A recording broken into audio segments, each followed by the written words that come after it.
expedition met the greatest earthquake ever known.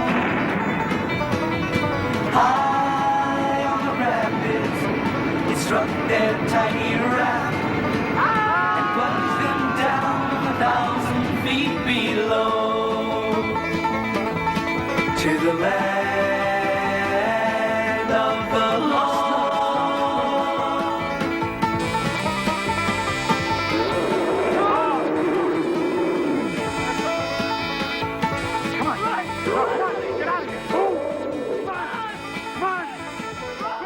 Rick Marshall, his son Will, and his daughter Holly had to spend their days trying to survive and get back home once they arrived in the land of the lost. Holly was the youngest and had her share of challenges with Grumpy the dinosaur and the Sleestack, but she was also a very enthusiastic, adventurous girl who even figured out a way to own a pet Brontosaurus. It was very cool to talk to Kathy Coleman about playing Holly and the experience of being in one of Sid and Marty Krofft's most memorable shows. Here's our conversation at AllCon in Dallas, Texas. Well, Kathy Coleman, thank you so much for taking time to join us today on Beyond the Screens. My pleasure. It's great to have the opportunity to talk to you about Land of the Lost. And is it kind of surreal to you today that we're still talking about that show and it's as popular as it is among fans? It is. It's very weird, but it's like magical, you know. It's pretty trippy, and it started from two very magical people, which is Sid and Marty Krofft, and probably some pot smoking, and it's HR Puff and Stuff was probably the biggest example of how that might be going on. Lidsville doesn't hurt. And Lidsville. And so, you know, it's just it's a trip, is what it is. And our trip just happened to be in Land of the Lost. But, yeah, it's incredible. And it's also spawned like a lot of really great stories for me, because I do these shows around the country and I meet all these fans and they share with me some of the most beautiful stories about how it had an effect on them. Mm-hmm. You know. Well, when it comes to actually showing up every day and producing the show, what stands out most for you when you think back on it today? Well, I liked hanging out with the makeup man. Mm-hmm. He was also part of the Westmore brothers, who are the best makeup artists in the business. They also did all the Star Trek makeup and stuff. Yeah. But I liked the makeup man to hang out with, and I liked the prop master, because keep in mind I was young, and I liked those things because they were very very creative. Yeah. You know, I didn't hang out with the cameraman or the grips, you know, necessarily. And then the Phil Paley, who played Chaka, was my best friend. I knew him prior to doing Land of the Lost, so we just hung out. We just tore up the set. It was a blast. There was lots of places to like explore and get into trouble, and the prop master was like, you know, our handyman, you know, to give us things that we could get into trouble with. Well, what was the casting process for this like? What did you go through to get the role? I did 7 callbacks. Really? Yeah, I had to meet with not only Sid and Marty Krofft, but the director. And it kept switching up. Every time I'd go back, we'd regroup. Like, it would be the director and the brother and I, and then all 3 of us, and then the heads of NBC would come in, and so it was a long process, very long process. Well, worth it. Oh, I mean, look at how much mileage I'm getting out of this thing. It's an amazing turnover. You know what I mean? Isn't it interesting though to see how special effects have changed? Can you talk a little bit about, you know, even for the time to be able to have that dinosaur running around, and, you know, and you guys had to pretend like he was there and all the things they pulled off even for the time. See, back then it was called chroma key. That's right. Now they call it green screen, blue screen, whatever. Yep. But it was chroma key blue. That's what it was called. But people try to compare this to Avatar, and it's like, come on. Yeah. Get a clue. Smoke some pot. Don't you get it that, for God's sakes, this is almost 40 years ago. It also was a children's show. You know, the budget wasn't astronomical. We're not talking $200 million, although $200 million is what the film Land of the Lost cost. Oh, I feel and it won the Razzie. Yeah. Well, glad they cut me out of it.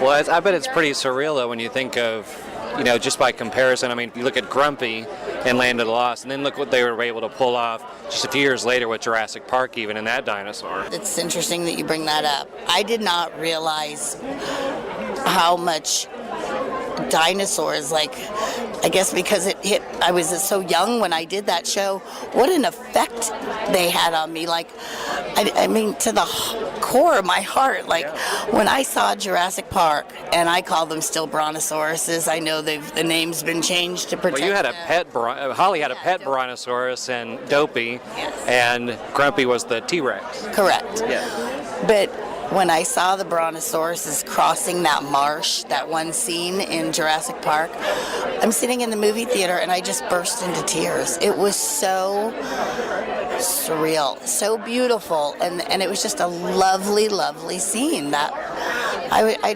didn't realize that I would get so emotional over Really something like that. And why not? I had a pet dinosaur when I was a kid. Right. I rode one, gosh darn it, and I had one that visited my cave entrance, on a daily basis. So of course I would be attached to them. Well, and there's kids today that would love to have a pet brontosaurus. I know. Nothing's changed. Who can say that? And rode one. That's right. Well, what can you tell us about Sid and Marty Krofft? I mean, they obviously are quite creative in a variety of ways.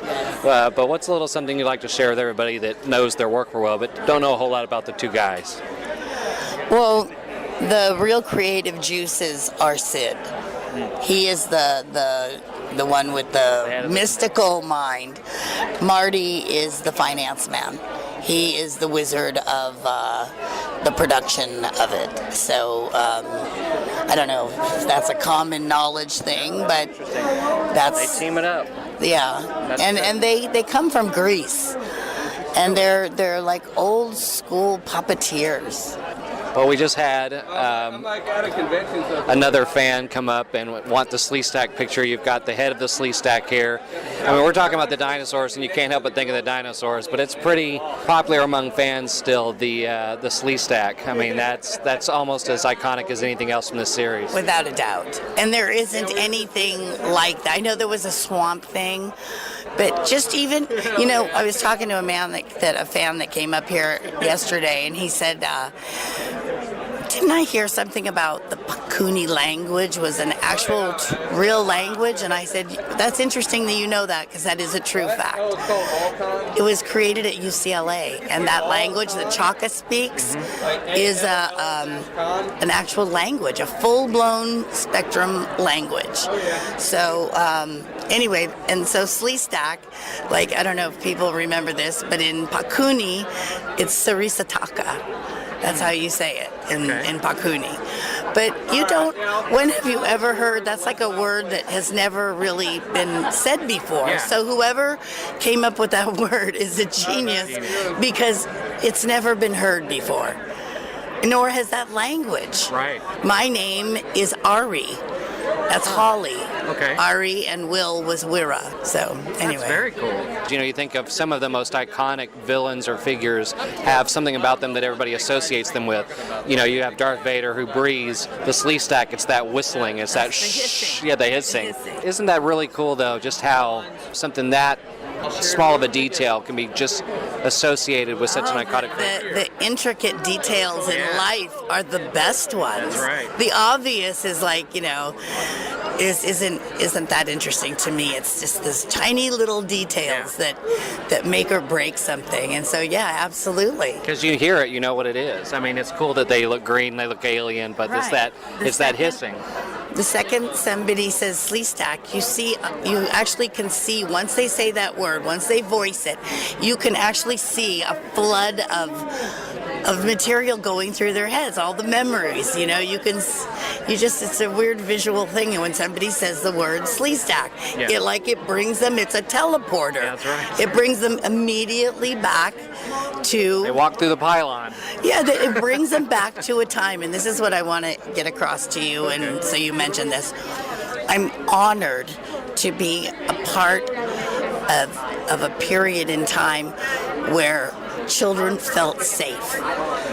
And I say that to a lot of people that interview me, but it's a very important thing to me that I'm proud that when people remember me, it was like a time when things were okay in life. Yeah. You know, your bike was outside, you know, you played outside until dark, and then your mom called you in, and, you know, and the ice cream truck came by, and he wasn't going to poison you.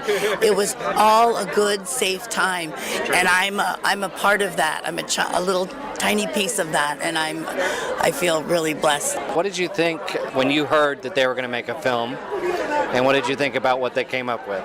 Well, literally, I was like jumping out of my skin, because for a chunk of my life, I never told anybody about it, that I was on it, and I kind of disowned it a little bit because I needed to have my own identity, you know.